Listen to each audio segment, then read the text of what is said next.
ಈ ಮಾತನ್ನು ಮಾತಾಡಬೇಕಾಗಿದೆ. ಮತ್ತು ಎಲ್ಲರಲ್ಲೂ ಎಲ್ಲ ಮುಸಲ್ಮಾನರ ಬಗ್ಗೆಯೂ ಈ ರೀತಿ ಮಾತಾಡೋದು. ತಪ್ಪು ಮಾಡಿದವರು ಶಿಕ್ಷೆ ಆಗಲ್ಲ ರೀ. ಅವರಲ್ಲಿ ಯಾರು ತಪ್ಪು ಮಾಡಿದರು, ಪಾಕಿಸ್ತಾನ ಪರ ಇದ್ದರು ಅಥವಾ ಏನಿದ್ರು ಶಿಕ್ಷೆ ಆಗಿಲ್ಲ. ಯಾರೂ ಬೇಡ ಅಂತ ಹೇಳೋದಿಲ್ಲ ಅದನ್ನು. ಈ ರೀತಿಯಾಗಿ ಮಾತಾಡೋದು. ಒಬ್ಬ ಜವಾಬ್ದಾರಿಯುತವಾದಂತಹ ರವಿಕುಮಾರ್ ಅವರು ಮೇಲಿಂದ ಒಂದು ಏನಪ್ಪ ಅಂತಂದ್ರೆ ಭಾಷೆಯನ್ನು ಅವ್ರು ಬಳಸ್ತಾ ಇರ್ತಾರೆ. ಅವ್ರಿಗೆ ಈ ಸಲವಾದರೂ ಒಂದಿಷ್ಟು ಶಿಕ್ಷೆ ಆಗಬೇಕದು.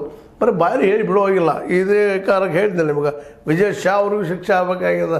ಇವನ್ ನಮ್ಮ ಬಸವನಪ್ಪ ಪಾಟೀಲ್ ಯತ್ನಾಳ್ ಅವರು ಸಾಕಷ್ಟು ಮಾತಾಡ್ತಾರೆ ರೀ. ಹೆಂಗೆ ನಾಲಿಗೆದಂತೆ ಹರಿ ಬಿಟ್ಟೇ ಬಿಡ್ತಾರೆ ಎದ್ದ ತಕ್ಷಣ. ಮತ್ತು ಅವ್ರ ಜೊತೆಗೆ ಸಂಬಂಧ ಬಿಟ್ಟಿಲ್ಲ.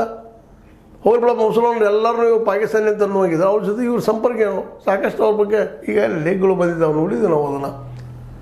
ತಮಗೆ ಬೇಕಾದಾಗ ಜೈ ಅನ್ನೋದು, ಬೇಡದಾಗ ಟೀಕಾ ಮಾಡೋದು ಇದು ಒಳ್ಳೆಯದಲ್ಲ ಅಂತ.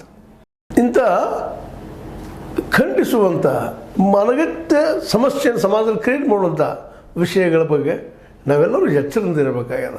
ಯಾಕಪ್ಪ ಅಂತಂದ್ರೆ ಇಂತಹ ಜನರಿಂದಾಗೆ ಇಲ್ಲೇ ಕೋಮ ಸೌಹಾರ್ದತೆ ಮೂಡಲಾರದಂಥ ಸ್ಥಿತಿ ಮೂಡಲಿಕ್ಕೆ ಆಗ್ತದೆ.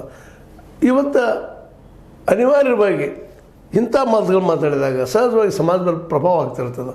ಅದಕ್ಕಾಗಿ ಇಂಥ ಮಾತುಗಳು ನಿಲ್ಲಿಸಬೇಕಾಗಿದ್ದರೆ ಕೆಲವೊಮ್ಮೆ ಅನಿವಾರ್ಯವಾಗಿ ದಂಡೋಪಾಯನ ಮಾಡಲೇಬೇಕಾಗ್ತದೆ. ಇವರೆಲ್ಲ ಬಾಯಿ ತಪ್ಪಂದಿವಿ ಮತ್ತೇನು ಮಾಡಿದ್ವಿ ಅಂತ ಹೇಳಿ ಕ್ಷಮೆ ಕೇಳ್ಕೊಂಡ ತಪ್ಪಿಸ್ಕೊಳ್ಳುವಂಥದ್ದು ಅಲ್ಲಿ ಉದ್ದೇಶ ಇರುವುದಿಲ್ಲ ಇವ್ರದ್ದು. ಯಾಕಂದ್ರೆ ಇವರು ಕೇವಲ ಶಿಕ್ಷೆ ಆಗ್ಬೋದು, ಒಂದು ಸಂವಿಧಾನದಲ್ಲಿ ಮತ್ತೇನೋ ಆಗ್ಬೋದು ತಿಳ್ಕೊಂಡು ಅವ್ರು ಕ್ಷಮೆ ಕೇಳ್ತಿರ್ತಾರೆ ವಿನ ಒಳಗೆ ಇಂಟರ್ನಲ್ಲಿ ಅವ್ರ ಮನಸ್ಸಿನೊಳಗೆ ಅವ್ರ ಬಗ್ಗೆ ದ್ವೇಷ ಭಾವನೆ ಇದ್ದೇ ಇರ್ತಿರ್ತದೆ. ಅಂಥವ್ರನ್ನ ಇವತ್ತು ನಾವು ಅಟ್ಲೀಸ್ಟ್ ಒಂದು ಶಿಕ್ಷೆ ಕೊಡುವಂಥದ್ದು ಮಾಡಿದಾಗ ಸಹಜವಾಗಿ ಉಳಿದವ್ರಿಗೆ ಭಯ ಹುಡ್ತದೆ. ಇಲ್ಲಪ್ಪ ಅಂತಂದ್ರೆ ಇದು ಕಂಟಿನ್ಯೂಷನ್ ಹಾಕ್ಕೊಂಡು ಹೋಗ್ತಾ ಇರ್ತದೆ. ಅದಕ್ಕೆ